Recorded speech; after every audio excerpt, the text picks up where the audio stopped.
Quarterback chaos ruled the day for Fantasy Football Week 8. This is the Fantasy Sports Boss. If you're new to the channel, hit that subscribe button. Live stream sometime this afternoon, probably around 5 o'clock Eastern time. So hit that notification button. Going to talk about all of the games yesterday. Didn't go live last night.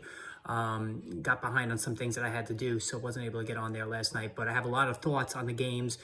And really for this morning, I just want to touch on the quarterback situation because this has a major impact on certain players going forward. And obviously the biggest is Kirk Cousins. So Cousins is going to be done for the season.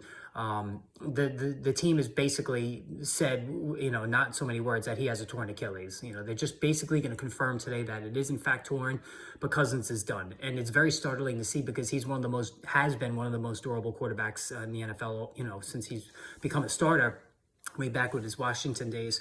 And now the fallout here is immense. So Nick, whether it's Jaron Hall or eventually Nick Mullins that's going to come in and play quarterback, this is a steep drop-off, which is going to impact T.J. Hockenson, eventually Justin Jefferson, K.J. Osborne, who played well, 17 fantasy points yesterday, now probably going to become a bench guy. Jordan Addison, again, another touchdown, second straight big game. He's going to drop probably back to wide receiver 3 value. There's just simply no way that these guys can maintain their numbers that they had with Cousins going forward. So, as far as Jefferson, does this not give him the impetus to return? Now they have won 3 in a row, so that's a good thing. But again, the numbers, he's simpatico with Cousins. It's going to affect him going forward. Now, T.J. Hockenson could still be the safety valve for whoever's playing quarterback. So I'm not as worried about him, but certainly Jefferson, Addison, and then Osborne, those 3 are going to be hurt by this. Now, Matthew Stafford has a thumb injury, and Sean McVay seemed like it's a little more serious than what was initially believed. So I don't think Stafford's going to be playing next week. Don't know if it's broken. Haven't heard anything about that. Usually these things start to trickle out. But we saw when Brett Rippon came in that basically the offense did nothing. Puka Nacua, 7+ PPR points, and that is a major concern going forward for him.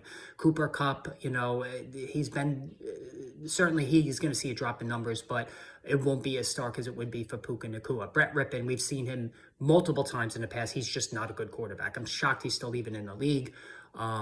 So that is going to impact those guys as well. The Giants, I mean, my God, they're down to Tommy DeVito, who they did not trust to throw even a single pass. I know, it was 2 for 7, I believe. They rammed Saquon Barkley into the ground. I know they said they're not going to trade him, but this team is dead. They are completely dead. They're the worst team in the NFL right now. They have nobody. They're probably going to sign Matt Barkley. That's, I expect that to happen today. Darren Waller, injured hamstring. I mean, the guy, does he just not drink enough water? Like, I don't understand it. It's always with the hamstring with this guy. He's going to be out next week, so you need a replacement there. For me, my 5-0 team is now going to be 5-3. I lost Waller now too, on top of Mike Williams, on top of David Montgomery, on top of Justin Jefferson, on top of James Conner. I mean, it's on and on and on it goes. I just can't get any of these guys to stay healthy.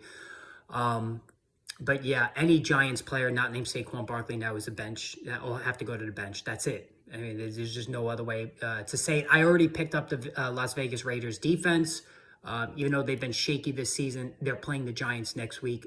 And they play Monday night tonight, so they're still available in Yahoo leagues at least, so you can pick them up now. Just a crazy day of injuries. And it's hard, the Cousins thing is tough. I like Kirk Cousins. I think he's a good person, and it's hard to, he gets a lot of crap from his performances in big games, and I get it. But, he's a good guy, like you root for somebody like that. So, in terms of Darren Waller, by the way, Logan Thomas would be a play for me. Taysom Hill, obviously, if he's available, that is still working there. Alvin Kamara has been a cheat code in PPR. Just crazy stuff. Last night, Austin Eckler got his season back on track, at least catching the ball, not running the ball. The average less than 2 yards per carry, so the Chargers they're not running the ball. And they struggled with this last year, but Eckler caught, a million passes. Josh Palmer did nothing. So again, I'm going to talk about all of this later on tonight for the live stream. So make sure you tune into that, and we'll go from there. So a lot to talk about tonight. Make sure around 5 o'clock Eastern time, you're there for the live stream. I will see you all then.